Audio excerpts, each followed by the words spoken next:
नाम सुना है, देखा है कुछ ऐसा? माइकोप्लाज्मा से रिलेटेड जो लोग बुक्स पढ़ते हैं उन्होंने कुछ पढ़ा है माइकोप्लाज्मा के बारे में? कितने 37 आज स्ट्रेंथ बहुत कम है, सब सो रहे हैं। हाँ, मैम जाग गई हैं और बच्चे सो रहे हैं। माइकोप्लाज्मा के बारे में पहले कभी सुना है? आकांक्षा, हाँ बताओ। हाँ, क्या सुना है? स्मॉलेस्ट, हाँ स्मॉलेस्ट सेल है, बैक्टीरिया से छोटे होते हैं, ये बात सही है। और कोई खास बात? हाँ, सेल वॉल एब्सेंट होती है, ठीक है। और इसके अलावा ये मालूम है कि क्या चीज फर्क है? क्या फर्क है? मतलब बैक्टीरिया जैसे तो है, बल्कि ये टाइप ऑफ बैक्टीरिया ही है माइकोप्लाज्मा, ठीक है। लेकिन एग्जैक्टली बैक्टीरिया नहीं है, क्योंकि जैसे जैसे रिसेंट डिस्कवरीज होती जा रही है ना, रिसर्चेस होती जा रही है, पता लग रहा है कि इसमें कितना डिफरेंस है। बैक्टीरिया एकदम अलग चीज और ये एकदम अलग, लेकिन सिमिलैरिटी भी है कुछ कुछ, ठीक है। बेसिकली अगर किसी को कुछ और पता है तो बताओ, नहीं तो मैं बताना शुरू करती हूँ। ठीक है, मैं बताऊं? सिंगल स्टैंडर्ड तो नहीं होता, वही लिनियर और सर्कुलर डीएनए ही है, नॉर्मल जैसे कि बैक्टीरिया में होता है। ठीक है, डबल स्टैंडर्ड बस उसमें। हाँ सादिया बताओ। दोनों होते हैं, ठीक है, बैक्टीरिया के जैसे ही डीएनए और आरएनए दोनों होते हैं। चलिए हम शुरुआत करते हैं।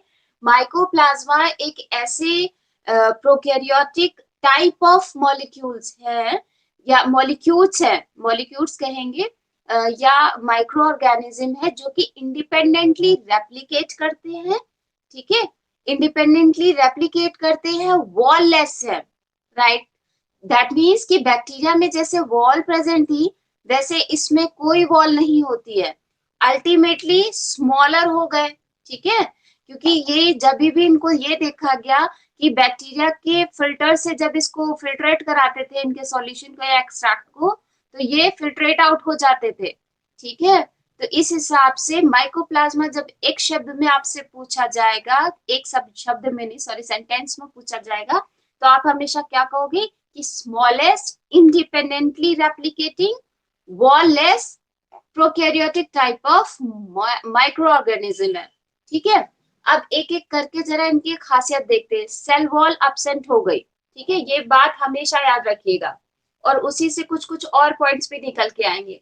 अगर डिस्कवरी की बात करें तो सबसे पहले इसको जो डिस्कवर किया था वो किया था पास्चर ने, ठीक है, लुइस पास्चर जो है उन्होंने ही इसको, इसकी डिस्कवरी करी थी। लेकिन तब इसको बिल्कुल, एक तो पहले इसकी जो डिस्कवरी हुई थी वो एनिमल्स में ही हुई थी, जिसकी वजह से, बल्कि जो प्लूरोन्यूमोनिया कहा जाता था, जो न्यूमोनिया की डिजीज होती थी, उसका जो कॉजिंग एजेंट था उसके जैसे ये थे, ठीक है। लेकिन कोई डेफिनेट शेप ना होने की वजह से इसको हमेशा क्या, तब तब के समय में क्या बोलते थे, पीपीएलओ कहा जाता था।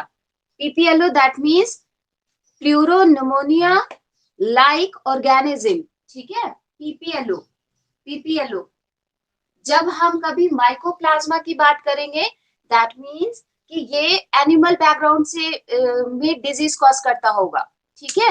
जब हम माइकोप्लाज्मा की जगह फाइटोप्लाज्मा की बात करते हैं, है यही वाली कैटेगरी, लेकिन फर्क क्या होगा कि वो एक ऐसे माइक्रो ऑर्गेनिज्म होंगे जो है तो माइकोप्लाज्मा वाली ही कैटेगरी के, लेकिन किसको इन्फेक्ट करते हैं, प्लांट को इन्फेक्ट करते हैं, क्योंकि नाम से ही समझ में आ रहा है फाइटोप्लाज्मा, ठीक है।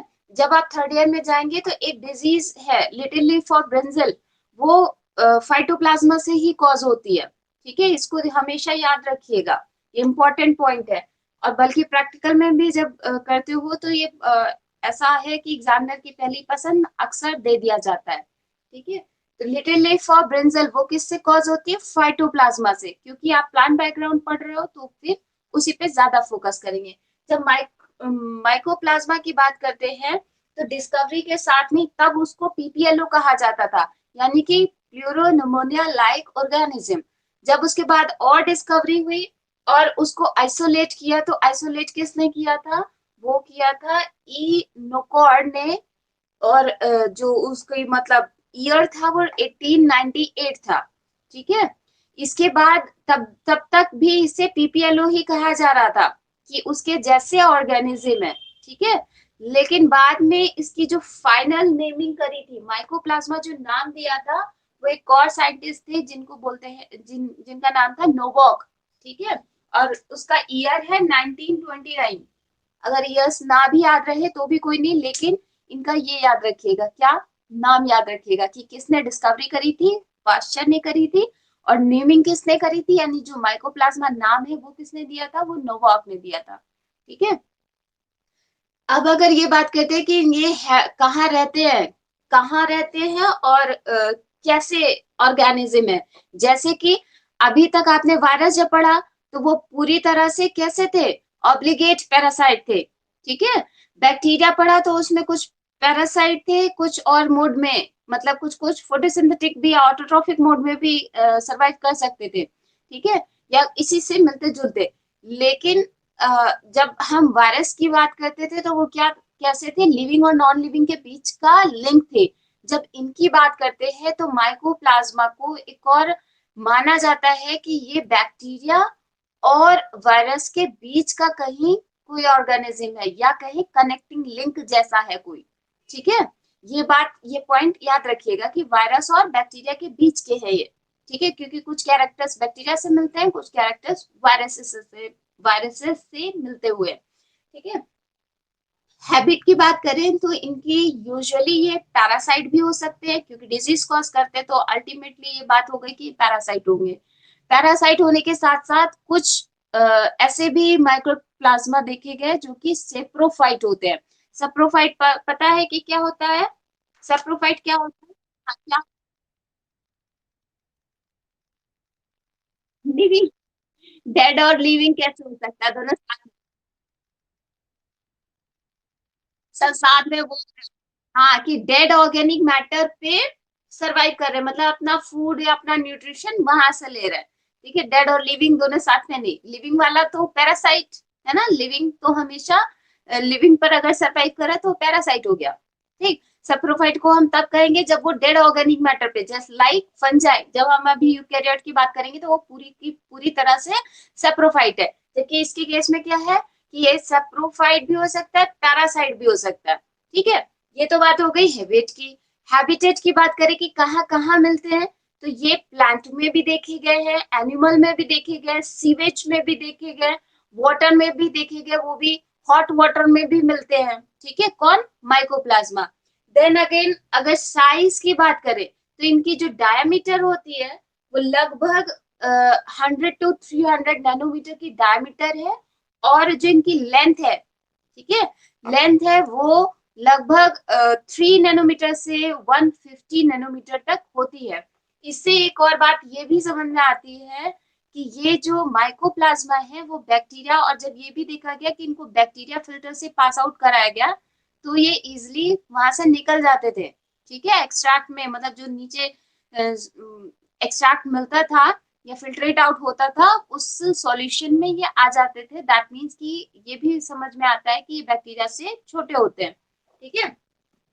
नेक्स्ट वन, अगर शेप की बात करें तो माइकोप्लाज्मा का कुछ वैसे तो स्फेरिकल भी हो सकते हैं, लेकिन कोई डेफिनेट शेप नहीं होती, ये डिफरेंट डिफरेंट शेप के हो सकते हैं।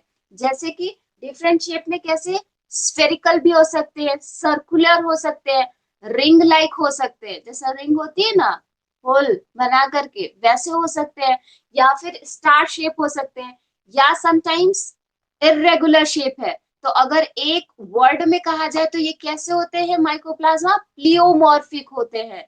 इसी वजह से जब पास्चर ने देखा था तो उन्होंने जो इसकी नेमिंग करी थी वो प्लूरोन्यूमोनिया कहा था, प्लूरोन्यूमोनिया लाइक ऑर्गेनिज्म।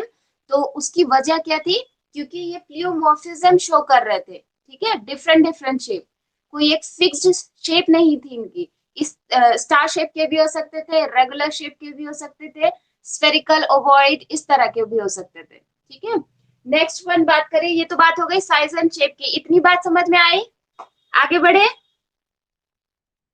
हाँ, फिर, हाँ जी, डायमीटर लगभग 100 to 300 नैनोमीटर की होती है। 100 to 300 नैनोमीटर, अगर माइक्रॉन्स में होगी तो मतलब 0.01 कर दीजिएगा। ठीक है। सेल वॉल की अब जरा स्ट्रक्चर, हाँ जरा स्ट्रक्चर की अब बात कर लेते हैं। शेप और साइज की बात हो गई, अब शेप और साइज की बात हो गई, अब स्ट्रक्चर की बात करते हैं। जब स्ट्रक्चर देखा गया तो सबसे outermost covering is cell membrane. ठीक है। सेल मेम्ब्रेन होती है जो कि लिपोप्रोटीन की बनी होती है। लिपोप्रोटीन दैट मीन्स वैसे ही जैसे कि प्रोकैरियोट्स में लिपिड एंड प्रोटीन की तो होती है जो फ्लूइड मोज़ेक मॉडल कहता था, वैसे ही इसमें भी लिपोप्रोटीन की बनी आउटर मोस्ट कवरिंग जो होती है वो लिपोप्रोटीन की बनी होती है। लगभग 70 नैनोमीटर, सॉरी 70 बोल रही हूँ, 10 नैनोमीटर की थिकनिंग, मतलब उसकी जो थिकनेस होती है वो 10 नैनोमीटर तक हो सकती है। ठीक है, किसकी? लिपोप्रोटीन मेम्ब्रेन की। और सेल वॉल इसमें एब्सेंट रहती है, जबकि बैक्टीरिया में सेल वॉल प्रेजेंट थी। ठीक है, कुछ कुछ बैक्टीरियाज में, बल्कि प्रोकैरियोटिक सेल में सेल वॉल प्रेजेंट होती है, वो म्यूरामिक एसिड या फिर म्यूकोपेप्टाइड्स की बनी होती है। यहाँ पर क्या है कि ये वॉललेस है, इनमें वॉल नहीं होती। अब यहीं से एक और पॉइंट निकल के आता है, क्या कि ये कुछ कुछ एंटीबायोटिक्स होती हैं जिनके अगेंस्ट रेजिस्टेंस ही शो करते हैं। वो कौन सी एंटीबायोटिक्स होती हैं? जो कि बेसिकली वॉल पर काम करती थी।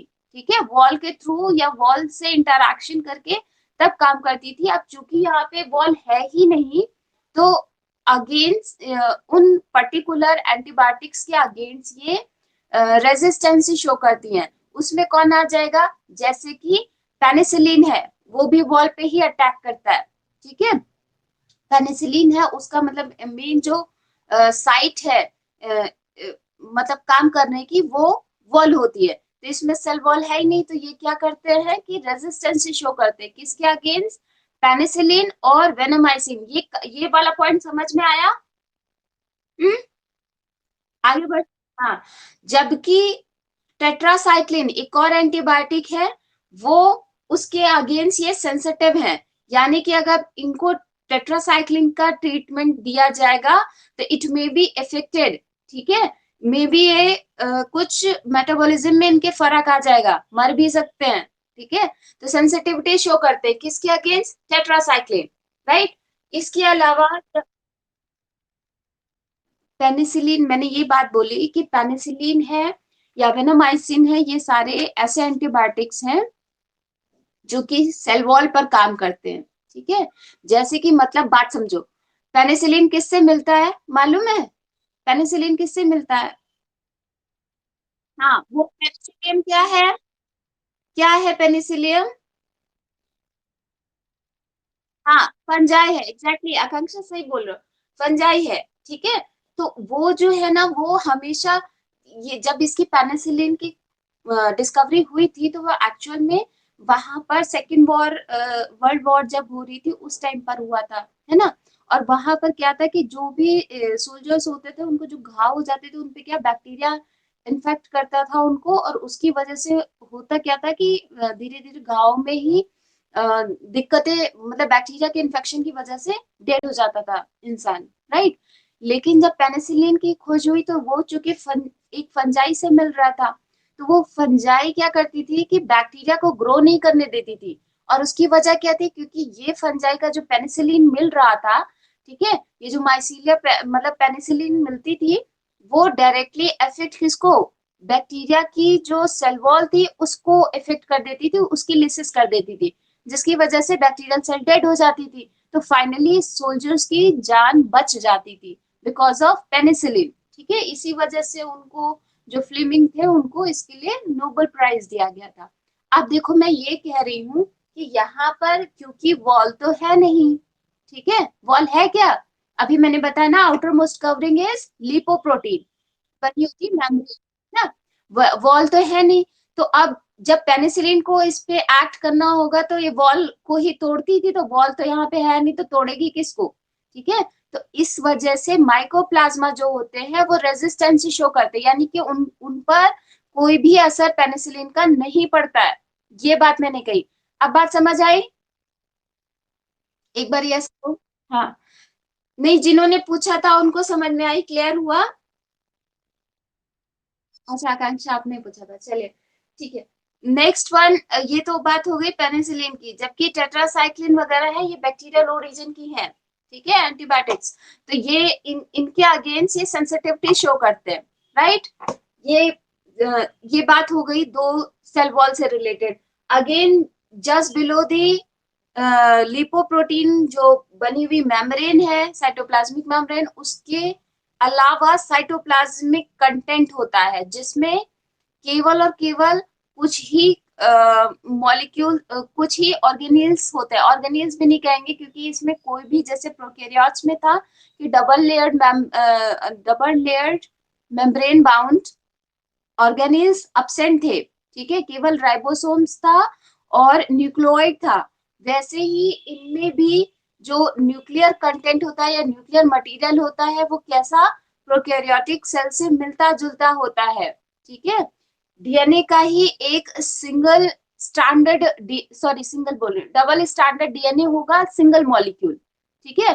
डबल स्टैंडर्ड डीएनए, बात ध्यान से सुनिएगा, डबल स्टैंडर्ड डीएनए का मॉलिक्यूल होता है बट सिंगल होता है, सिंगल मॉलिक्यूल, और वो भी सर्कुलर नहीं होगा, लीनियर फैशन में होता है, देखो कहीं से अटैच नहीं है। जबकि बैक्टीरिया में क्या था, सर्कुलर था कि नहीं था, कल वाला जब बताए थे न्यूक्लियोइड। हाँ, तो प्लाज्मिड हो चाहे डीएनए का हो, न्यूक्लियोइड जो जिनोफोर रहता था वो सर्कुलर फॉर्म में रहता था, जबकि यहाँ पर क्या होता है, लीनियर फैशन में रहता है, ठीक है, एकदम स्टैंडर्ड, मतलब एक सिंगल।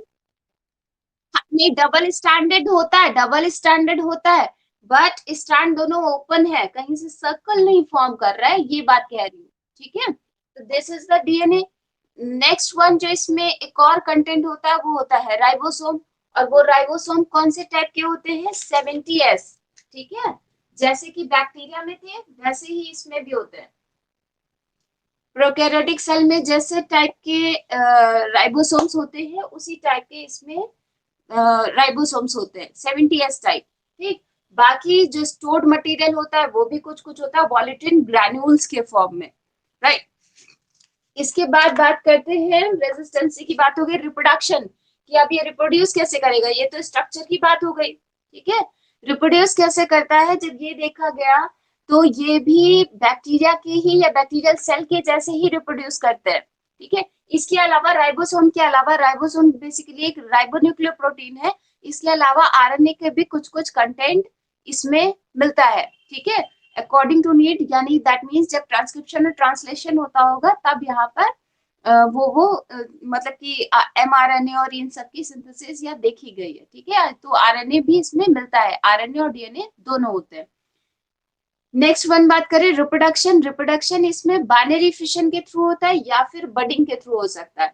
यूजुअली जो केस है वो कैसा है, बाइनरी फिशन, जैसे कि बैक्टीरियल सेल में बाइनरी फिशन होता था वैसे ही ये भी माइकोप्लाज्मा जो होते हैं वो भी रिप्रोड्यूस किसके थ्रू करते हैं, बाइनरी फिशन के थ्रू, ठीक है।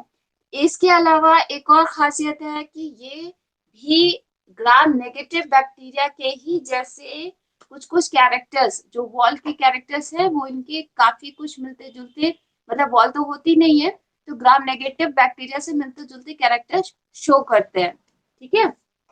और इसके अलावा क्योंकि इनमें कोई फ्लैजिलेटेड स्ट्रक्चर नहीं है, जैसे कि बैक्टीरिया में था, बैक्टीरिया में तो फ्लैजिला होता था, यहाँ पे फ्लैजिला नहीं है, तो उसकी वजह से ये कैसे हो गए, नॉन मोटाइल ऑर्गेनिज्म हो गए, ठीक है। मोटालिटी नहीं शो करते, मूवमेंट नहीं शो करते, ठीक है। अगर शो भी किया तो ज्यादा से ज्यादा ग्लाइडिंग मूवमेंट, ठीक है, थोड़ा सा जैसे वो चलता है ना, स्नेल चलता है, बस उतना मूवमेंट शो करते हैं।